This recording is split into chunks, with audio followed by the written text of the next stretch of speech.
ഇസ്ലാമിനെ കുറിച്ചൊക്കെ മുസ്ലിം പേരിൽ കുറെ കോഞ്ഞാട്ടകള് മൊയന്തുകള് ആവശ്യമില്ലാത്തൊക്കെ വിളിച്ചു പറയുമ്പോൾ നമ്മൾ ഓർക്കും അവൾ അങ്ങനെ പറഞ്ഞു. ഇതൊക്കെ നിങ്ങൾ കേൾക്കാൻ പോണ എന്തിന് സഹോദര? ഒരു നിരീശ്വരവാദിയോ അല്ലെങ്കിൽ ഏതെങ്കിലും ഒരു ടീച്ചറോ അല്ലെങ്കിൽ ഏതെങ്കിലും ഒരു യുക്തിവാദിയോ അവൾ ഇസ്ലാമിന് ശത്രുവല്ലേ, ഇസ്ലാമിന് ശത്രു, ഇസ്ലാമിനെ അനുകൂലിച്ച് പറയോ? പിന്നെ എന്തിനത് കേൾക്കണം? പിന്നെ എന്തിനത് ഫോർവേഡ് ചെയ്യണം? അത് നിങ്ങൾ ഡൗൺലോഡ് ചെയ്യൽ തന്നെ തെറ്റാണത്. അത് ഷിർക്കിന് വേണ്ടി ഹറാമിന് വേണ്ടി പൈസ ചെലവാക്കിയതിന്റെ ശിക്ഷ കിട്ടും. അതെന്തിനു നിങ്ങൾ കേൾക്കണം? ആർക്കും മറുപടി കൊടുക്കാൻ, ആർക്കും മറുപടി കൊടുക്കാൻ.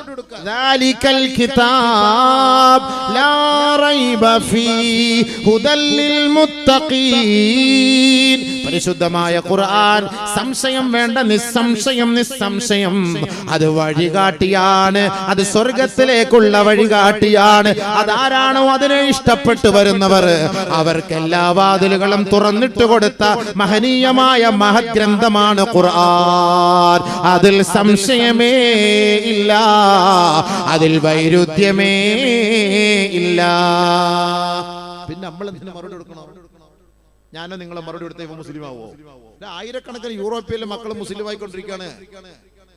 പിന്നെ ഈ പറഞ്ഞ ഒന്നോ രണ്ടോ പരട്ടകള് പനങ്കരട്ടികള് അല്ലെങ്കിൽ അങ്ങനെ ഇങ്ങനെയൊക്കെ പറഞ്ഞു നമ്മൾ എന്തിനത് ഡൗൺലോഡ് ചെയ്ത് മറ്റുള്ള അത് പറയുന്ന കേൾക്കുസ്താദ്, ഇതൊന്നും പറയുന്ന കേൾക്കുസ്താദ്, ഇതൊക്കെ മറുപടി കൊടുക്കും. ആർക്കും മറുപടി കൊടുക്കാന്, ആർക്കും മറുപടി കൊടുക്കാന്? ഈ മുശ്രിക്കത്തിന് ഈ കുഫ്രിയത്തിന് എന്ത് മറുപടി? ഇവർക്കെന്ത് മറുപടി? മിണ്ടരുത്. ആ സമയം 10 സലാത്തുള്ള ദിക്റിൽ എന്റെ കൂലി കിട്ടും നമുക്ക്. ഇത് നമ്മൾ ഫോർവേഡ് ചെയ്ത് കേൾക്കുകയും ചെയ്യരുത്. അതൊക്കെ തട്ടി വിട്ടേക്കണം. വല്ലി അത് അവര് വളരാൻ വേണ്ടി ഉള്ള ഒരു പ്രചോദനമാണത്. അല്ലാഹു ഖുർആനിൽ പറഞ്ഞ കാര്യം നമ്മൾ അംഗീകരിച്ച പോരെ. നമ്മളതൊക്കെ എന്തിനാ സ്വീകരിക്കാൻ? തട്ടി വിട്ടേക്കണം. അതൊന്നും സ്വീകരിക്കാനേ പാടില്ല, കേൾക്കാനേ പാടില്ല. വല്ലി എന്ന് നമുക്ക് സമയമില്ല. ലനാ അഅമാലുനാ വലക്കും അഅമാലുക്കും സലാമുൻ അലൈക്കും ലാ നബ്തഗിൽ ജാഹിലീൻ. എനിക്ക് സമയമില്ല, എനിക്ക് ജാഹിലിങ്ങളുമായിട്ട് ചർച്ച ചെയ്യാനും അതിനു വേണ്ടി മറുപടി പറയാനും ഇതിന് നമുക്ക് സമയമില്ല. സലാമുൻ അലൈക്കും. നിങ്ങൾ നിങ്ങളുടെ പണിയൊക്കെ നമ്മൾ നമ്മുടെ പണിയൊക്കെ. അതാണ് ഖുർആൻ പറഞ്ഞത്. കാരണം അവർക്ക് ഹിദായത്ത് കിട്ടില്ല നല്ല പറഞ്ഞ വാക്കല്ലേ. പിന്നെ നമ്മൾ എന്തിനു വെറുതെ കിടന്ന് നമ്മൾ കഷ്ടപ്പെടാൻ പോണത്? നമ്മൾ കഷ്ടപ്പെട്ട് കാര്യമില്ല. അള്ളാഹ് പറഞ്ഞു ഹിദായത്ത് കിട്ടൂല എന്ന്. പിന്നെ എന്തിന്? ഹിദായത്ത് അല്ലാഹു തആല കൊടുക്കണമെങ്കിൽ ഇസ്ലാമിനെ കുറിച്ച് പഠിക്കാനും ചിന്തിക്കാനും മനസ്സിലാക്കാനും കഴിവുള്ളവനാണ് അള്ളാഹ് ഹിദായത്ത് കൊടുക്കുക. ഇസ്ലാമിനെ പുച്ഛിക്കുന്നവരും ആക്ഷേപിക്കുന്നവരും അധിക്ഷേപിക്കുന്നവരും ഹിദായത്ത് കൊടുക്കൂല. അങ്ങനെ കൊടുത്ത ചരിത്രം ഉണ്ടോ? നമ്മൾ മനസ്സിലാക്കണത്.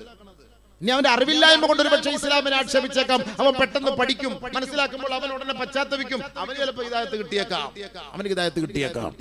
പക്ഷെ അതല്ല, ഇസ്ലാമിനെ പരസ്യമായി രഹസ്യമായും ഒളിഞ്ഞും തെളിഞ്ഞുമൊക്കെ ആക്രോശിക്കുകയും അധിക്ഷേപിക്കുകയും ചെയ്യുന്നവർക്ക് നമ്മൾ മറുപടി കൊടുത്തോണ്ടവർക്ക് ഹിദായത്ത് കിട്ടൂല. ഇത് അള്ളാഹ് തന്നെ പറഞ്ഞ കാര്യമാണ്, ഹിദായത്ത് കിട്ടൂല.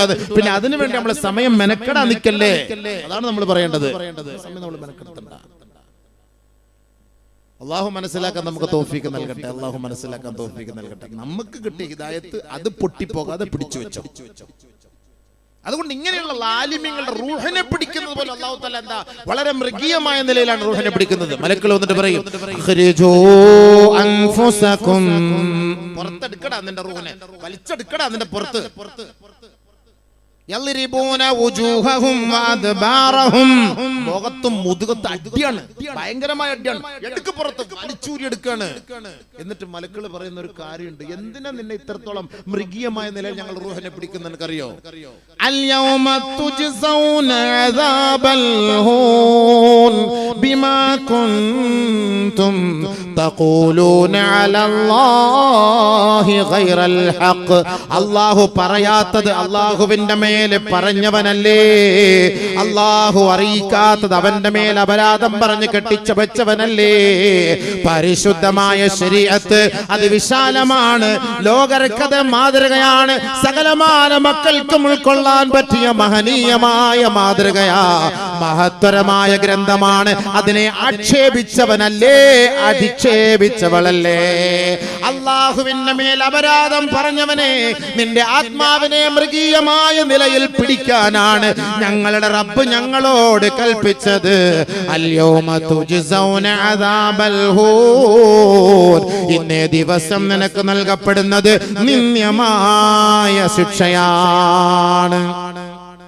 എന്താ സംഭവം? കാരണം ബിമാ കുൻതും തഖൂലൂന അലല്ലാഹി ഗൈറൽ ഹഖ്, അള്ളാഹുവിനെതിരെ അനാവശ്യങ്ങൾ പറഞ്ഞു പരത്തിയവരല്ലേ രാവിലെ ചായ കുടിക്കാൻ കടയിൽ പോയിരുന്നിട്ട് ഇസ്ലാമിക പേരും വെച്ച് യുക്തിവാദി നിരീശ്വരവാദികൾ ഇസ്ലാമിക ശരീഅത്തിനെ അടച്ചാക്ഷേപിക്കുമെങ്കിൽ അവന്റെ റൂഹിനെ പിടിക്കുന്നതും ഈ മൃഗീയമായ കോലത്തിലാണ്. ചില പനംകരട്ടികളെയൊക്കെ വിളിച്ചുകൊണ്ട് മീഡിയയിൽ കൊണ്ടിരുത്തും. നല്ല മൊയ്ലിയാക്കന്മാരെ വിളിച്ചിരുത്തൂല, ഇരുത്തോ? എന്നാൽ ഇസ്ലാമിന്റെ ഹക്ക് പറയും. ഇസ്ലാമിൽ നിന്ന് പിഴച്ചുപോയ കുറെ ജാരസന്താനങ്ങളെയൊക്കെ പിടിച്ചു കൊണ്ടുപോയി മീഡിയയിൽ ഇരുത്തിയിട്ട് ഇസ്ലാമിന്റെ നിയമത്തെ കുറിച്ച് ചോദിക്കും. മൂത്രമൊഴിച്ചാൽ കഴിവാത്തവനാ, അവന്റെ അടുത്ത് എന്ത് ഇസ്ലാമിനെ കുറിച്ച് ചോദിക്കാൻ? അതാണ് മീഡിയക്ക് വേണ്ടത്. അല്ലാതെ ഒരു പണ്ഡിതനെ വിളിച്ചുകൊണ്ട് അവിടെ ഇരുത്തിയിട്ട് ഇസ്ലാമിക ശരീഅത്ത് വ്യാപിപ്പിക്കാൻ ഏതെങ്കിലും മീഡിയകൾ സമ്മതിക്കോ? സമ്മതിക്കൂല. كيف يهدي الله قوما كفروا بعد إيمانهم وشهدوا أن الرسول حق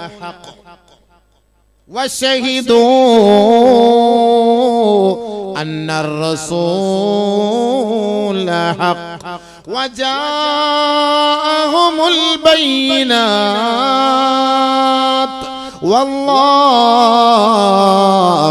لا يهدي القوم الظالمين.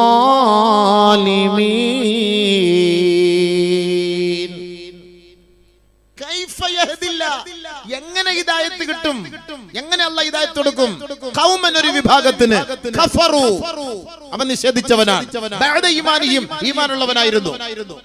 ഈമാനുള്ള എത്ര എണ്ണം നിഷേധിച്ച് ഇസ്ലാമിന്റെ ഇതിനെ തകർത്തെറിഞ്ഞ് ഇസ്ലാമിനെ നശിപ്പിക്കാനും തകർക്കാനും വേണ്ടി തേജവധം ചെയ്തുകൊണ്ട് ഓടിപ്പോയി എത്ര പേര്? എത്ര പെണ്ണുങ്ങൾ പോകുന്നു? ശരീഅത്തിൽ നിന്ന് വിട്ടുപോകുന്നില്ലേ? എത്ര എണ്ണം പോകുന്നു? നിങ്ങൾ വിചാരിക്കുന്നുണ്ടോ മുസ്ലിം പെണ്ണ് പോയെന്ന് പറയരുത്. മുസ്ലിം പെണ്ണ് പോവോ അബീവേ? കാഫിറായവളാ പോയത്. മുസ്ലിം അതെങ്ങനെ പോകുന്നത്? മുസ്ലിം പെണ്ണ് പോയി. മുസ്ലിം അവള് ശിർക്കിനെ ഇഷ്ടപ്പെട്ടപ്പോൾ അവൾ മുശ്രിക്കത്തായി. കുഫറിനെ ഇഷ്ടപ്പെട്ടപ്പോൾ അവൾ കാഫിറത്തായി. പിന്നെ ഒരു മുസ്ലിം ഒളിച്ചോടി നമ്മൾ എന്തിനാ പറയുന്നത്? അങ്ങനെ പറയരുത്. ആ വാക്ക് തന്നെ തെറ്റാണ്. അള്ളാഹ് ഇഷ്ടപ്പെടാത്ത വാക്കാണ്. അള്ളാഹ് ചോദിക്കുന്ന ചോദ്യമല്ലേ, കൈഫ യഹ്ദില്ലാഹു ഖൗമാ കഫറൂ ബഅദ ഈമാനിഹിം. ഈമാനുള്ള ഒരു വ്യക്തി ഈമാനിന് ശേഷം അവർ കുഫറിനെ ഇഷ്ടപ്പെട്ടാൽ, അവർ ശിർക്കിനെ ഇഷ്ടപ്പെട്ടാൽ അല്ലാഹു അവർക്ക് എങ്ങനെ വഴികാട്ടും? അവർക്ക് എങ്ങനെയാണ് അല്ലാഹു ഹിദായത്ത് കൊടുക്കുക? കാരണം എന്തേ? വശഹിദൂ, അവർ സാക്ഷ്യം വഹിച്ചവരാണ്. അന്നർ റസൂല ഹഖ്ഖുൻ, അല്ലാഹുവിന്റെ റസൂൽ സത്യമാണ്, സത്യത്തിന്റെ തിരുദൂതരാണ്. ജീവിതത്തിന്റെ എല്ലാ മേഖലകളെയും സമസ്ത മണ്ഡലങ്ങളെയും നമുക്ക് പഠിപ്പിച്ചു തന്ന നേതാവാണ്, നമ്മുടെ അനിഷേധ്യ നേതാവാണ്. നമ്മെ കൈക്ക് പിടിച്ച് സ്വർഗത്തിലേക്ക് നയിക്കേണ്ട പ്രവാചകനാണ്, അന്ത്യദൂതനാണ്, തിരുദൂതരാണ്. അള്ളാഹുവിന്റെ വാക്കുകളെ, വചനങ്ങളെ, സത്യസന്ദേശങ്ങളെ ഒരു അണുകിട പോലും വ്യത്യാസമില്ലാതെ ഈ ലോകത്തെ സമുദായത്തിന് പഠിപ്പിച്ചു കൊടുത്ത ഗുരുഭൂതരാണ്, അധ്യാപകനാണ്, ലോകത്തിന്റെ നേതാവായ മുത്ത് മുഹമ്മദ് മുസ്തഫ. അത് മനസ്സിലാക്കിയവളല്ലേ മുസ്ലിം പെണ്ണ്? അത് മനസ്സിലാക്കിയവനല്ലേ മുസ്ലിം സഹോദരാ? എന്നിട്ട് നീ ആ ഈമാനിൽ നിന്ന് കുഫറിനെ ഇഷ്ടപ്പെട്ടു പോയാൽ കൈഫ യഹ്ദില്ലാഹ്, അല്ലാഹു നിനക്കെങ്ങനെയാണ് ഹിദായത്ത് നൽകുക? എങ്ങനെ തരും? വിശ്വസിച്ചു അല്ലാഹ് ഒരുവനാണ്, റസൂലുള്ളാഹ് ഞങ്ങളുടെ, അതല്ലേ പറയുന്നത്? ഇന്നൽ ജന്നത ഹഖ്ഖുൻ വന്നാറു ഹഖ്ഖുൻ വസിറാത്തു ഹഖ്ഖുൻ വൽ മീസാനു ഹഖ്ഖുൻ. എല്ലാം നമ്മൾ ഹഖ് ഹഖ് ഹഖ് ഹഖ് എന്ന് വിശ്വസിച്ചു. ചത്ത് കഴിഞ്ഞ് മണ്ണിനകത്ത് കൊണ്ടിട്ടിട്ട് ഇവനെ ഹഖ് ഹഖ് എന്ന് പറഞ്ഞ് മനസ്സിലാക്കി കൊടുത്തിട്ട് ദുനിയാവി വെച്ചോ മനസ്സിലാക്കണം ഇത് ഹക്കാണ്, സത്യമാണ്. അങ്ങനെ ഇവന്റെ ഉള്ളിൽ ഇത് ഹക്കാന്ന് അവൻ മനസ്സിലാക്കിയിരുന്നെങ്കിൽ ഇവൻ പോവോ? അല്ല ചോദിക്കണം, പോകുന്നവള് പോട്ടെ, അവൾക്ക് അല്ലാഹ് നേരത്തെ തീരുമാനിച്ച കാര്യമാണ്. ലൂത്ത് നബിയുടെ ഭാര്യയെ പോലെ, നൂഹ് നബിയുടെ ഭാര്യയെ പോലെ. ലൂത്ത് നബി, നൂഹ് നബി പ്രവാചകനാണ്, പ്രവാചകന്മാരുടെ ഭാര്യ കല്ലിവല്ലി. അവർ മിണ്ടി പോരുതെന്നാ പറഞ്ഞു. അവരെ കുറിച്ച് ചോദിച്ചു പോലും വരുന്നു, വിട്ടേക്കാൻ പറഞ്ഞു അവരുടെ കാര്യം. മോൻ പോയില്ല നൂഹ് നബി അലൈഹി സ്വലാത്തു വസ്സലാമിന്റെ. ഞാൻ എങ്ങനെ അവർക്ക് ഹിദായത്ത് കൊടുക്കും? കാരണം അവർ മനസ്സിലാക്കിയവരാണ്. അന്ന റസൂൽ ഹഖ്, റസൂൽ സത്യാണ്, അല്ലാഹ് സത്യാണ്. വജാഅഹുമുൽ ബയ്യിനാത്ത്, സകലമാന ദൃഷ്ടാന്തങ്ങളും അവരുടെ മുന്നിൽ തെളിവായി നിൽക്കുകയാണ്. ഖുർആൻ, പരിശുദ്ധമായ ഖുർആൻ അവരുടെ മുന്നിലുണ്ടല്ലോ, തെളിവല്ലേ? ആരാണ് ഇതിന്റെ വ്യാഖ്യാതാവ്? ആരാണ് ഇതിന്റെ രചയിതാവ്? ഒന്ന് കാണിച്ചതാ, പറഞ്ഞതാ. ഈ ലോകത്തുള്ള ഏത് പുസ്തകങ്ങളും ഭൂമിയുടെ മുകളിലുള്ള കാര്യങ്ങളെ ചർച്ച ചെയ്യാൻ പറ്റുള്ളൂ. ഭൂമിക്കകത്ത് ഇനി നടക്കാൻ പോകുന്ന മറ്റൊരു ലോകത്തിലേക്ക് മനുഷ്യൻ കണ്ടിട്ടില്ലാത്ത, അവൻ മനസ്സിലാക്കിയിട്ടില്ലാത്ത അദൃശ്യ ലോകത്തെ കുറിച്ച് പ്രഖ്യാപിക്കാനും ലോകത്തിന്റെ മുന്നിൽ പരിചയപ്പെടുത്താനും ഏത് ഗ്രന്ഥ ലോകത്തുണ്ട്? പറഞ്ഞതാ. അതൊരു മനുഷ്യനെ കൊണ്ട് കഴിയില്ല. അതൊരു അധിപര ശക്തിയെ കൊണ്ടേ കഴിയുള്ളൂ. ആ ശക്തിയാണ് അള്ളാഹ്. ആ ശക്തി ഒരുവനാണ്, അവൻ ഏകനാണ്. അവനിൽ വിശ്വസിക്കണമെന്നാണ് മുസ്ലിം ഉമ്മത്തിന് അള്ളാഹുവിന്റെ റസൂൽ പഠിപ്പിച്ചത്. അത് വിശ്വസിച്ചിട്ട് ആ തൗഹീദിനെ വലിച്ചെറിഞ്ഞിട്ട് ഷിർക്കിന്റെ പിന്നാലെ പോയാൽ കൈഫ യഹ്ദില്ല, ഞാൻ എങ്ങനെ അവർക്ക് ഹിദായത്ത് കൊടുക്കും? ഇല്ല. അള്ളാഹ് കാത്തിരക്ഷിക്കട്ടെ. പോയില്ലേ, തകർന്നില്ലേ? വശഹിദു അന്ന റസൂല ഹഖ് വജഅഹുൽ ബയ്യിനാത്ത്. അല്ലാഹു പറഞ്ഞ വാക്കെന്താ? വല്ലാഹു ലാ യഹ്ദിൽ ഖൗമൽ ളാലിമീൻ. അവൾ ഇസ്ലാമിനെ ആക്ഷേപിച്ചവളാ, ഇസ്ലാമിക ശരീഅത്തിനെ അപമാനിച്ചവളാ, അല്ലാഹുവിന്റെ റസൂലിനെ അപമാനിച്ചവളാ, ബൈത്തുൽ മുഖദ്ദസിനെ അപമാനിച്ചവളാണ്, കഅബ ശരീഫിനെ അപമാനിച്ചവളാണ്, മദീന മുനവ്വറയെ അപമാനിച്ചവളാണ്. അതുകൊണ്ട് അവൾക്ക് ഹിദായത്തില്ല, അവർക്ക് ഹിദായത്തില്ല. അവർ ലാലിമാണ്, അക്രമികളാണ്.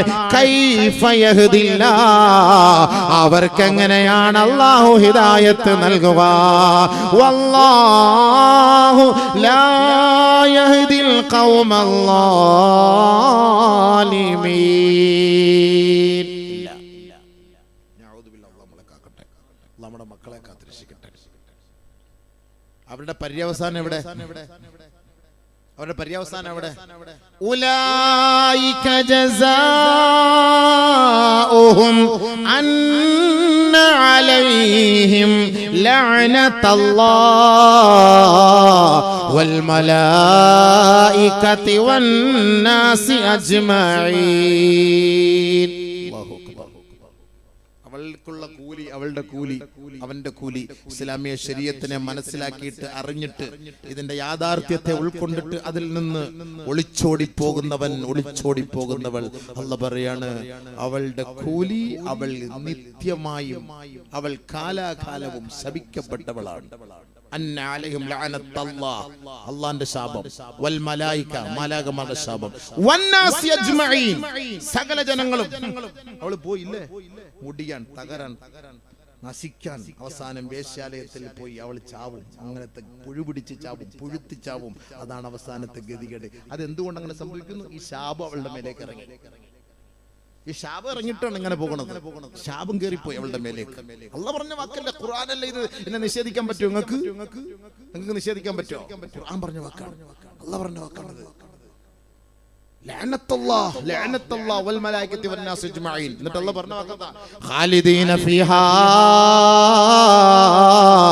ലാ യുഖഫഫു അൻഹുമുൽ അദാബ് വലാ ഹും യുൻളറൂൻ. ഒരു എക്സ്ക്യൂസും ഇല്ല. നാളെ ആഖിറത്തിൽ അല്ലെങ്കിൽ ശിക്ഷ അവരെ നേരിടുമ്പോ അല്ലാഹുവിന്റെ മുന്നിൽ അവൾ പോയിട്ട് പശ്ചാത്തപിക്കുകയാണ്. ഒരു പരിഹാര മാർഗമുണ്ടോ നാദാ? ഉണ്ടോ നാദാ? ലാ യുഖഫഫു അൻഹുമുൽ അദാബ്. അവളുടെ മേലുള്ള ശിക്ഷകൾക്ക് ഒരു കുറവും അല്ലാഹു വരുത്തുകയില്ല. ഒരലിവും അല്ലാഹുക്ക് തോന്നൂല, ഒരു കുറവും അല്ലാഹു തആല ചെയ്യൂല. നല്ല നിലയ്ക്ക് അല്ലാഹുവിന്റെ ശിക്ഷ ഉണ്ടാകും. ഒരവധി കൊടുത്തിട്ട് ഇനിയെങ്കിലും നീ ഒന്ന് തിരിഞ്ഞ് മനസ്സിലാക്കി പശ്ചാത്തപിക്കും. അതിനുള്ള ചാൻസ് ഇല്ല. കാരണം എന്താ? ഈമാൻ ഉണ്ടായിട്ട് അത് കളഞ്ഞിട്ട് പോയവളാണ്. അതുകൊണ്ട് അല്ലാഹു ഇഷ്ടപ്പെടില്ല. നമ്മൾ ഒരു കാര്യം മനസ്സിലാക്കണം. ഒരു പെണ്ണ് 20 വർഷം വരെ ഇസ്ലാമിൽ നിന്നവളാണ്. 21ാമത്തെ വർഷം അവൾ കുഫറിനെ ഇഷ്ടപ്പെട്ട് ഒളിച്ചോടിപ്പോയി. 1 വർഷം കുഫറിൽ താമസിച്ചു, വീണ്ടും തിരിച്ചു വന്നു 22ാമത്തെ വയസ്സിൽ. 21 വർഷത്തെ അവളുടെ സകല അമലുകളെയും അല്ലാഹു ഡിലീറ്റ് ആക്കി കളയും, നന്മകളെ ഡിലീറ്റ് ആക്കി കളയും. 23ാമത്തെ വയസ്സിൽ അവൾ മരിച്ചാൽ ഈ 20 വർഷത്തെ ശിക്ഷയും അവൾ അനുഭവിക്കേണ്ടി വരും. ചില ആളുകൾ കൊണ്ടുപോയിട്ട് ഷിർക്കിലേക്ക് പോയ പെണ്ണിനെ മുസ്ലിമാക്കി തിരിച്ചു കൊണ്ടുവരുമല്ലോ, നമ്മൾ മനസ്സിലാക്കണം.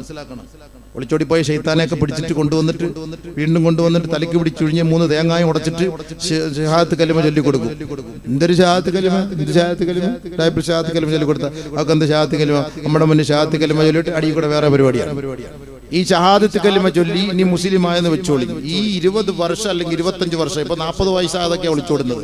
ഈ 40 വയസ്സ് ഓടുന്നത് ഈ ഷിർക്കിന്റെ പിന്നാലെ പോകുമ്പോൾ ഈ 40 വർഷം അവൾ ചെയ്ത നിസ്കാരം, ഇബാദത്ത്, നന്മകളുണ്ടല്ലോ, അത് മുഴുവനും അല്ലാഹു തആല ഡിലീറ്റ് ആക്കും. എന്നിട്ട് 41ാമത്തെ വയസ്സിൽ ഇവൾ ഇസ്ലാമിനെ സ്വീകരിച്ച് വീണ്ടും കടന്നു വന്ന് പശ്ചാത്തപിച്ച് തൗബ ചെയ്തു. എന്നാലും അവൾ ഈ 40 വർഷം നരകത്തിൽ കടന്ന് ശിക്ഷ അനുഭവിക്കേണ്ടി വരും. അതാണ് ഇസ്ലാം. നിങ്ങൾ മനസ്സിലായോ? നിങ്ങൾ എന്താ വിചാരിച്ച് എന്നാലും അവന്റെ കൂടെ പോയിട്ട് തിരിച്ചിങ്ങോട്ട് വന്ന ശാശ്വതമല്ല, ഇയാളായിരിക്കും പറ്റിപ്പോയി, അള്ളാഹ് പറ്റിപ്പോയി, അള്ളാഹ് ഇനി അങ്ങനെ പോയില്ല, അള്ളാഹ് പോയില്ല, കുഴപ്പമൊന്നുമില്ല, ഇനി പോയില്ല, ഇനി പോകാതിരുന്നാൽ മതി, പോയതിന് ഇടി വേറെ ഉണ്ട്. ഇസ്ലാമിക നിയമം അതാ. ആർക്കും അറിയില്ലല്ലോ സംഭവം. നമുക്കറിയോ? എല്ലാവരും വിചാരിച്ചെന്താ, ഓഹോ പോയെങ്കിലും 2 ദിവസമേ കഴിഞ്ഞുള്ളൂ, പെട്ടെന്ന് ഇഞ്ഞ് വന്നു. 2 ദിവസമേ ഷിർക്കിൽ കഴിഞ്ഞുള്ളൂ. മാലയിട്ട് അപ്പോഴത്തേക്ക് നമ്മൾ പിടിച്ചോണ്ടിഞ്ഞ് വന്നു. മാലയിട്ടോ 18 വർഷം നിന്റെ ഡിലീറ്റായി. ഖുർആനും ഹദീസും ദിക്റും സലാത്തും ഇസ്തിഗ്ഫാറും എല്ലാം ഡിലീറ്റായി. ആ 18 വർഷം നീ ഷഹാദത്ത് കലിമ ചൊല്ലിയാൽ നീ നരകത്തിൽ കിടന്ന് ഇടി കിട്ടിയിട്ട് പിന്നെ അള്ളാഹ് വലിയ ഔദാര്യം ചെയ്താൽ കയറി പോകാം. ഞാൻ വെറുതെ പറയല്ല, ഖുർആൻ ആയത്തോടെ ഒതുക്കിപ്പിച്ചേരാ. ഇന്നല്ലദീന ആമനൂ ഇന്നല്ലദീന കഫറൂ ബഅദ ഈമാനിഹിം ثم ازدادوا كفرا لن تقبل توبتهم واولئك هم الضالون. ഞാനീ പറയുന്നത് കൂട്ടിട്ട് മോശമായിട്ട് പോകുന്ന കേസിട്ടായി പറയുന്നത്. ഖുർആൻ കബറിലെ കൂട്ട് കബറിലേക്ക് പോവാണ്. കബറിൽ പോകുന്നതിന് മുമ്പ് ഭൂമിയുടെ മുകളിലെ കൂട്ടുകാരൻ ആരാന്ന് ആദ്യം മനസ്സിലാക്കണം. ഇത് ഖുർആനായത്താണ്. മനസ്സിലായില്ലേ? അല്ലാഹ് പറഞ്ഞ വാക്കല്ലേ. ഫലം തുഖ്ബല മിൻ അഹദിഹിം മിൽഉൽ അർളി ദഹബൻ വലൗ ഇഫ്തദാ ബി. ഈമാനിന് ശേഷം കുഫറിലേക്ക് പോയ ഒരു വ്യക്തി, അവർ മരിച്ചുപോയി, അവർക്ക് വേണ്ടി നാളെ സ്വർഗത്തിൽ എത്തിപ്പെടാൻ ഈ ഭൂമി നിറയെ നിങ്ങൾ സ്വർണവും വെള്ളിയും സദഖയായി നൽകിയാൽ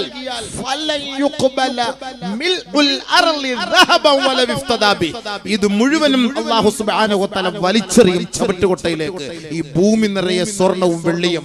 ഒരു കാഫിറത്തിനെ രക്ഷപ്പെടുത്താൻ, നമ്മുടെ ഒരു പെണ്ണ് ശിർക്കിലേക്ക് പോയി, കുഫറിലേക്ക് പോയി, അവളെ രക്ഷപ്പെടുത്താൻ അവളുടെ ഈ ഭൂമി നിറയെ സ്വർണവും വെള്ളിയും അള്ളാന്റെ മാർഗത്തിൽ സദഖ ചെയ്യാൻ തീരുമാനിച്ചാലും അതിൽ നിന്ന് ഒരു തരിമ്പ് പോലും അല്ലാഹു തആല സ്വീകരിക്കുകയില്ല. അവൾ പിഴച്ചവൾ, അവൾ നരകത്തിന്റെ അവകാശി. പോയില്ലേ? തീർന്നില്ല ബീവേ. എന്താ നിങ്ങൾ വിചാരിച്ചേ? അള്ളാഹിനോടുള്ള കളി? അള്ളാഹിനോടാണോ കളി? എന്താ വിചാരിച്ചത്? ഖുർആന്റെ വാക്കാ. അല്ലാഹു ഉപയോഗിച്ചെന്താ? ഇന്നല്ലദീന കഫറു ബഅദ ഈമാനിഹിം ثم ازدادوا كفرا لن تقبل توبتهم لن تقبل توبتهم. കാഫിർ ഈമാനിൽ നിന്ന് കുഫറിനെ ഇഷ്ടപ്പെട്ട് കുഫറിലേക്ക് പോയി, അവരുടെ തൗബയ്ക്ക് സ്വീകാര്യമില്ല. ഔലൈക ഹുമുൽ ളാലിൻ. അവർ പിഴച്ചവർ തന്നെയാണ്. പണ്ടാരടങ്ങാൻ നീ ശിർക്കിനെ പിടിച്ചോണ്ട് പോകണം. ഒരു മുസ്ലിമിന്റെ കൂടെ വിളിച്ചോടി പോവില്ലെന്ന് പറഞ്ഞാൽ കേൾക്കൂല. എല്ലാം മുട്ടിയിരിക്കുകയാണ്, പോകാൻ രക്ഷയില്ല. ഇപ്പൊ നമ്മളിപ്പോ പോകണ്ടെന്ന് പറഞ്ഞാൽ ഒരു മുസ്ലിമിന്റെ കൂടെ പോകും, ഈമാനുള്ളവന്റെ കൂടെ വിളിച്ചോടിപ്പോ. എന്നാലും മുശ്രിക്കാവൂലല്ലോ, കാഫിറാവൂലല്ലോ. ഇത് കുഫറിനെ ഇഷ്ടപ്പെട്ടു പോവല്ലേ. അവസാനം എവിടെയൊക്കെ പോയി എത്തുന്ന മോളെ? എവിടെയൊക്കെ പോയി എത്തുന്നത്? നിന്റെ ഖബറിൽ വരുന്ന കൂട്ടുകാരി ആരായിരിക്കും? അതാണ് നമുക്ക് വിഷമം സഹിക്കാൻ വയ്യാത്തത്. അതാണ് ഞാൻ ഈ ഓതിയായത് നേരത്തെ. ഖാലിദീന ഫിഹാ നഊദു ബില്ലാഹ് ലാ യുഖഫഫു അൻഹുൽ അദാബ്. മാത്രല്ല ഇവരുടെ ഈ ഇങ്ങനെ പോകുന്നവരുടെ റൂഹിനെ പിടിക്കുന്നതും അല്ലാഹു തആല വളരെ മൃഗീയമായിട്ടാണ്. വലൗ തറാ ഇദിൽ ളാലിമൂന ഫീ ഗമറാത്തിൽ മൗത്ത് വൽ മലായികതു ബാസിതു ഐദീഹിം അഖ്രിജൂ അൻഫുസകും അൽയൗമ തുജ്സൗന അദാബൽ ഹൂൻ ബിമാ കുൻതും തഖൂലൂന അലല്ലാഹി ഗൈറൽ ഹഖ് വകുൻതും അൻ ആയാതിഹി തസ്തക്ബിറൂൻ. അല്ലാഹു തആല പിടിക്കുന്നത് ഈ കോലത്തിലാണ്. എങ്ങനെ? അൽയൗമ തുജ്സൗന അദാബൽ ഹുൻ ബിമാ കുൻതും തഖൂലൂന അലല്ലാഹി ഗൈറൽ ഹഖ്. അല്ലാഹുവിന്റെ മേൽ ഇല്ലാത്തത് നീ പറഞ്ഞവനാണ്. തീർന്നില്ല.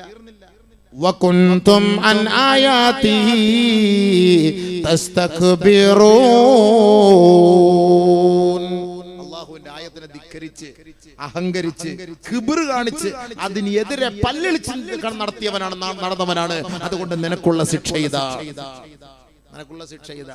ഇങ്ങനെ മരിക്കാനാണോ ആഗ്രഹിക്കുന്നത് കൂട്ടുകാരി? ഇങ്ങനെ മരിക്കാനാണോ ആഗ്രഹിക്കുന്നത്? എന്തായാലും ഒരിക്കൽ ഒരു മരണമുണ്ടാകും, അത് യാഥാർത്ഥ്യമായിരിക്കും. ആ മരണം നല്ല മരണമായാൽ നിനക്ക് ആ ഖബറിൽ ആ നല്ല മരണം കൂട്ടുകാരനായിട്ട് വരും. ആ മരണം ദുനിയാവിൽ അത് മോശമാണെങ്കിൽ ആ മോശമായ അവസ്ഥയിലായിരിക്കും നീ ഖബറിലേക്ക് പോവുക. അതുകൊണ്ട് ഖബറിലെത്തുന്ന നന്മകൾ എന്താണ്, കൂട്ടുകാരെന്താണ്, ഖബറിലെത്തുന്ന നല്ലവർ ആരാണ്, മോശമായവർ ആരാണ്, അതാണ് നമ്മൾ ഇനി മനസ്സിലാക്കാൻ പോകുന്നത്. നബിയുനാ ശഫീഉനാ റസൂലുള്ളാഹി സ്വല്ലല്ലാഹു അലൈഹി വസല്ലമ തങ്ങൾ പറയുകയാണ്, ഇന്ന മിമ്മാ യൽഹഖുൽ മുഅ്മിന മിൻ ബഅദി മിൻ അമലിഹി വഹസനാതിഹി ബഅദ മൗതിഹി ഇൽമൻ അല്ലമഹു വനശറഹു. മരണപ്പെട്ടതിന് ശേഷം ഖബറിൽ അവനെ സഹായിക്കുന്ന കൂട്ടുകാർ ആരൊക്കെ? അതാണ് അല്ലാഹുവിന്റെ റസൂൽ പറഞ്ഞത്. നല്ലപോലെ ശ്രദ്ധിച്ചോ. അല്ല നിങ്ങൾ ഈ പറയുന്ന സമൂസായോ പൂവമ്പഴവും രസകദളിയോ ഒന്നും അങ്ങോട്ട് വരുമെന്ന് നിങ്ങൾ പ്രതീക്ഷിക്കൊന്നും വേണ്ട കേട്ടോ. നല്ലപോലെ മനസ്സിലാക്കിയോ കൊള്ളാം. ഈ ഹദീസ് നമ്മൾ പറഞ്ഞ വാക്കാണ്. സഹീഹ് ഇബ്നു മാജ. ഹബീബനാ റസൂലുള്ളാഹി സ്വല്ലല്ലാഹു അലൈഹി വസല്ലം തങ്ങൾ പറയുന്നു, സഹോദരിമാരെ നല്ലപോലെ മനസ്സിലാക്കും. കൂടുതൽ സഹോദരിമാർക്കാണ് ഇപ്പൊ ഈ അള്ളാഹയെ കുറിച്ച് പേടിയില്ലാത്ത, വല്ലാഹി സത്യം, അള്ളാഹയെ പേടിയില്ലാത്ത പെണ്ണുങ്ങൾക്കാണ്. അതുകൊണ്ടല്ലേ ഈ പോണത്. അള്ളാഹെ പേടിയില്ല. എന്ത് കല്ലി വല്ലി വ്യഭിചരിക്കാനൊന്നും ഒരു പേടിയില്ല. ചുമ്മാ ചായ കുടിക്കുന്ന പോലെ നായനാര് പറഞ്ഞ പോലെ ഒന്നൊരു പേടിയേ ഇല്ല. സംഭവം കല്ലി വലിയ സംഭവം. തക്കം കിട്ടിയാൽ എവിടെ മൂലക്കെങ്കിൽ മൂല കഥവിന്റെ സൈഡിലേക്ക് പത്തായത്തിലേക്ക് പത്തായത്തിന് കട്ടലടിയിൽ കട്ടൽ എവിടെയെങ്കിലും അതൊരു പേടിയില്ലെന്ന് സംഭവം. ഒരു ചായ കുടിക്കുന്ന പോലെ പേടിയില്ല. അള്ളാഹെ പേടിയില്ല. അതൊരു പേടി. ഒരു ചുമ്മെങ്കിലും ഒരു പേടി വരും. കാരണം ഈ തെറ്റുകൾ ചെയ്ത് ചെയ്ത് ചെയ്ത് ചെയ്ത് മൊത്തം കൽബിന്റെ ഉള്ളില് പൂപ്പ് ക്ലാവ് പിടിച്ചുപോയി. ഇനി അതെന്താവൂല, മാഫി ഫായിദ. ആ പാത്രം ഇനി മാഫി ഫായിദ. അതുകൊണ്ട് ഗുണമില്ല. അതുകൊണ്ടാണ് നമുക്ക് വീണ്ടും തെറ്റ് ചെയ്യാൻ ഒരു പേടിയില്ലാതെ പോകുന്നത്. ആദ്യമൊക്കെ ഒരു തെറ്റ് ചെയ്യുമ്പോൾ ഒരു പേടിയാണ്. അസ്തഗ്ഫിറുല്ലാ, പെട്ടെന്നുള്ള ഞാൻ ചെയ്തു പോയ പ്രശ്നം മാപ്പക്കണേ അല്ലാഹ്, ഒരു പേടിയുണ്ടാവും. ശരിയാണ്. പിന്നെ വീണ്ടും 2, 3, 4, 5, 6, 7 എല്ലാം തൗബുണ്ട് എന്ന് പറഞ്ഞു പിന്നെ കല്ലി വലിയ പേടിയൊന്നുമില്ല. ആ ഒരു അവസ്ഥയിലേക്കാണ് ഇപ്പൊ എത്തിക്കൊണ്ടിരിക്കുന്നത്. അല്ലാഹു നമ്മളെ കാത്തിരക്ഷിക്കട്ടെ. രഹസ്യത്തിലും പരസ്യത്തിലും അല്ലാഹയെ ഭയപ്പെടാൻ അല്ലാഹു തൗഫീഖ് തരട്ടെ. ഇന്നല്ലദീന യഖ്ശൗന റബ്ബഹും ബിൽ ഗൈബ് ലഹും മഗ്ഫിറത്തുൻ വഅജ്റുൻ കരീം. രഹസ്യത്തിൽ അല്ലാഹയെ ഭയപ്പെടുന്നവർക്ക് വലിയ കൂലിയാണ്. രഹസ്യത്തിൽ അല്ലാഹയെ ഭയപ്പെടുന്നവർക്ക് വലിയ കൂലിയാണ്. അത് കിട്ടണം. അത് കിട്ടിയാൽ വലിയായി. അവൻ യഥാർത്ഥ വലിയെന്ന് പറയുന്നത് അതാണ് സംഭവം. രഹസ്യത്തിൽ അല്ലാഹയെ പേടിക്കണം. പക്ഷെ എന്നെ കൊണ്ട് നിങ്ങളെ കൊണ്ട് കഴിയോ? നമ്മൾ പ്രസംഗിക്കുമ്പോൾ അടിച്ചു പൊളിച്ച് പ്രസംഗിക്കും. ഷാളിട്ട് നടക്കുമ്പോൾ വലിയ ഷേഖുനായിട്ട് നടക്കും. പിന്നെ ഷാളൊക്കെ ഊരി ഒന്നുമില്ലാതെ നടന്നു കഴിഞ്ഞാൽ പിന്നെ ആ ബർമൂടായിട്ട് ആരാ ഇവനാരാ ഒന്നും മനസ്സിലാവാത്ത അവസ്ഥ അല്ലേ? അള്ളാഹു കാത്തിരക്ഷിക്കട്ടെ. പഠിച്ചോനെ, നമ്മളൊക്കെ ദുആഫാക്കളാണ്, ഫഖീറാണ്. അള്ളാഹുവിനെ ഞങ്ങൾ അപമാനിക്കല്ലേ പഠിച്ചോനെ. ഞങ്ങളുടെ പാവങ്ങൾ കാരണമായി ഞങ്ങൾ അപമാനിക്കല്ലേ അള്ളാഹുവെ. ഞങ്ങളെ ഇസ്സത്തിലാക്കണേ പഠിച്ചോനെ, ഇഫത്തിലാക്കണേ പഠിച്ചോനെ. നമ്മളെല്ലാം തെറ്റുകാരാ ഹബീബേ. തെറ്റുകൾ ചെയ്യുമ്പോൾ നമ്മൾ തൗബ ചെയ്യണം അള്ളാഹുലേക്ക്. തെറ്റുകൾ ചെയ്യാത്ത ആരുമില്ല. തെറ്റുകൾ ചെയ്യുമ്പോൾ നമ്മൾ തൗബ ചെയ്ത് പെട്ടെന്ന് അള്ളാഹിലേക്ക് മടങ്ങണം. ഇത് ചുമ്മാ പിന്നെയും ഒരുമാതിരി സ്നാക്ക് കഴിക്കുന്ന പോലെ, സ്നാക്സ്, ചായക്ക് കടി, സ്നാക്സ്, അതുപോലെ ആയിപ്പോയില്ല സംഭവം. പിന്നെ അങ്ങനെ അള്ളാഹ് ഓർക്കുന്നത് അല്ലാഹു തആല പറയുന്നത് വലം യുസിറു അലാ മാ ഫഅലു. നീ തൗബ ചെയ്തു, പക്ഷെ നീ അതിൽ സ്ഥിരമായിട്ട് പണിയെടുത്ത സ്നാക്സ് കഴിക്കാൻ നിൽക്കരുത്. സ്ഥിരമായിട്ട് സ്നാക്സ് കഴിക്കാതിരുന്ന പാവം പോർക്കാർ ഇത്തിരി ബുദ്ധിമുട്ട്. നീ ചെയ്തു പോയി 1-2 പ്രാവശ്യം അല്ലാഹുവേ ഞാൻ 2 കടി കടിച്ചു പോയി, എന്ത് ചെയ്യണം, മാപ്പാക്കി. തൗബ ചെയ്ത് അള്ളാഹിന്റെ അടുക്കൽ പൊരുത്തം വാങ്ങി നമ്മൾ അള്ളാഹിലേക്ക് മടങ്ങി ഇൻഷാ അല്ലാഹ് ഇനി നീ കടിക്കാതെ സൂക്ഷിച്ചാൽ മതി. സംഭവം അതാണ് അതിന്റെ അർത്ഥം. അല്ല പിന്നെയും പോയിട്ട് പിന്നെ തൗബ ഉണ്ടല്ലോ എന്ന് പറഞ്ഞിട്ട് അത് പല മിസ്റും അല്ല മഫഅലും അറിഞ്ഞുകൊണ്ട് പിന്നെ എൻ്റെ മുന്നിലേക്ക് ചാടാന്നാൽ അത് അള്ളാഹ്ക്ക് പിടിക്കൂല. അതാണ് അതിൻ്റെ അർത്ഥം. അള്ളാഹുവിന് തൗഫീഖ് തരട്ടെ. തെറ്റിയാത്തവരാരും ഇല്ല അബിവേ, എല്ലാവരും തെറ്റുകൾ ചെയ്യും. നമുക്കിപ്പോൾ പറയാൻ പറ്റുമോ നമ്മുടെ തെറ്റുകളൊക്കെ അതിനെ അള്ളാഹു തആല ക്യാമറ വെച്ച് ഫിറ്റ് ചെയ്തേക്കുന്നത്? എവിടെ ക്യാമറ? എല്ലായിടത്തും ഉണ്ട്. അല്ലേ അള്ളാഹു കാത്തിരക്ഷിക്കട്ടെ പഠിച്ചവനെ. നമ്മളിപ്പോൾ ഒരു ഇപ്പം പണ്ടത്തെ പോലെ അല്ലേ, ഇപ്പോൾ കടയിലൊക്കെ പോകുമ്പോൾ നമ്മൾ എന്തെങ്കിലുമൊക്കെ പറയണമെങ്കിലും നമ്മൾ എന്തെങ്കിലും എടുക്കണമെങ്കിലൊക്കെ ഇങ്ങനെയൊക്കെ നോക്കും, വല്ല സാധനം ഇരിപ്പുണ്ടോ എന്ന്. വണ്ടി ഓടിക്കുമ്പോഴും വീട്ടിൽ പോകുമ്പോഴൊക്കെ നോക്കും, അതൊക്കെ വല്ല ഉണ്ടോ എന്നൊക്കെ നോക്കിയിട്ട് ഇപ്പം അങ്ങനെയാണല്ലോ. എല്ലായിടത്തും ക്യാമറ ഉണ്ട്. അതാണ് ക്യാമറ. രഹസ്യ ക്യാമറ അല്ല, അതാ രസം. അവിടെ എഴുതി വെച്ചിട്ടുണ്ട്, നിങ്ങൾ CCTV, നിങ്ങൾ ക്യാമറയിൽ നിങ്ങൾ നിരീക്ഷകരാണ്, നിരീക്ഷിക്കപ്പെട്ടുകൊണ്ടിരിക്കുകയാണ്, നിങ്ങൾ ക്യാമറ നിരീക്ഷണത്തിലാണ്. ഇതൊക്കെ എഴുതി വെച്ചിട്ടുണ്ടല്ലോ. രഹസ്യം അല്ലല്ലോ, അതാ രസം. രഹസ്യമല്ല. പോലീസുകാരാണെങ്കിലും അത് രഹസ്യമായിട്ട് എടുക്കാൻ പാടില്ല എന്നാണ്, പരസ്യമാക്കണം എന്ന്, എന്നിട്ട് വേണം നോക്കാൻ. അങ്ങനെയാണ്. അതുകൊണ്ടാണ് അവിടെ അപ്പുറത്ത് ക്യാമറ വെച്ചിട്ട് ഇവിടെ ക്യാമറ ഉണ്ടെന്ന് എഴുതി വെക്കുന്നത് ഫ്രണ്ടിൽ. മനസ്സിലായില്ലേ? പിന്നെ അറിയിച്ചില്ല എന്ന് വേണം. അതാ അള്ളാഹ് ഖുർആനിലും പറഞ്ഞതാ, ക്യാമറ ഫിറ്റ് ചെയ്തിട്ടുണ്ടെന്ന് അള്ളാഹും ഖുർആനിൽ നേരത്തെ പറഞ്ഞിട്ടാ ഫിറ്റ് ചെയ്തത്. വകുല്ല ഇൻസാൻ അൽസംനാഹു طائره في عنقه ونخرج له يوم القيامة كتابا يلقاه منشورا. ആഖിറത്തിൽ പോകുമ്പോൾ നമ്മുടെ ക്യാമറ CD എടുത്തിട്ട് വലിയൊരു കിതാബാക്കി നമ്മുടെ മുന്നിൽ കൊണ്ടുവയ്ക്കുക. എൻ്റെ 12 വയസ്സ് മുതൽ 63 വയസ്സ് വരെയുള്ള മുഴുവൻ CD ഇതിനകത്തുണ്ട്. 12 വയസ്സ് വരെ ബാലികാവുന്നത് വരെ അള്ളാഹു ഒഴിവാക്കി തരും. അത് കഴിഞ്ഞാൽ പിന്നെ ഉള്ളതെല്ലാം അതിലുണ്ട്. വലിയൊരു കിതാബായിട്ട്, CD ഒന്നുമല്ല. മനസ്സിലായില്ലേ? ഇപ്പോഴത്തെ തൊട്ട് മറ്റേ പിന്നെ 3D 4G 6GB അതെന്താ 1TB 2TB ഒന്നും ആവില്ല സംഭവം. അതെല്ലാം പൊട്ടിത്തെറിച്ചു പോകും. അത്രയ്ക്കും പണിയല്ല നമ്മൾ എടുക്കുന്നത്. അപ്പൊ അതുകൊണ്ട് വലിയൊരു കിതാബാക്കി അള്ളാഹു വെച്ചേക്കാം. 2 വർഷം ജയിലിൽ കിടക്കുന്നവനെ കൊണ്ട് കുറ്റപത്രം സമർപ്പിക്കുന്ന നമ്മൾ വായിച്ചിട്ടില്ല. 25,000 പേജുള്ള കുറ്റപത്രം. എൻ്റെ ജീവിതത്തിൽ 25,000 കേട് കണ്ടിട്ടില്ല. അതാ കൊണ്ടുപോയി കൊടുക്കുന്നത്. ടിപ്പറിനകത്ത് ഇവന്റെ കുറ്റപത്രം കോടതി കൊണ്ട് സമർപ്പിക്കുന്നു, ടിപ്പറിൽ. കാരണം ഇത് ആര് പൊക്കിക്കൊണ്ട് പോകാൻ 25,000? കേവലം ഒരു 2 വർഷം പണിയെടുത്ത ഒരു തെറ്റ് ചെയ്തവന്റെ അവസ്ഥ ഇങ്ങനെയാണെങ്കിൽ ഈ 40 വർഷവും 30 വർഷവും 35 വർഷവും 25 വർഷമൊക്കെ തെറ്റ് ചെയ്ത് നമ്മുടെയൊക്കെ സീഡിക്കകത്താക്കിയ പൊട്ടിത്തെറിച്ചു പോയത്. അതുകൊണ്ട് അള്ളാഹു പറഞ്ഞ വാക്കെന്താ? വനുഖ്രിജു ലഹു യൗമൽ ഖിയാമ. ആ ക്യാമറ നാം ഖിയാമത്ത് നാളിൽ പുറത്തെടുക്കും. കിതാബാ, ഒരു വലിയ പുസ്തക രൂപത്തിൽ. യൽഖാഹു മൻശൂറാ, തുറന്ന പുസ്തകം. തുറന്നു വെച്ചേരും. ഏയ് അബൂബക്കർ വാ. കുറച്ചവനെ പേടി വരും. വിളിക്കാൻ അല്ലാഹു തആല എന്താ രംഗമല്ലേ. ഒരു ഹദീസ് കേൾക്കണം നിങ്ങൾക്ക്.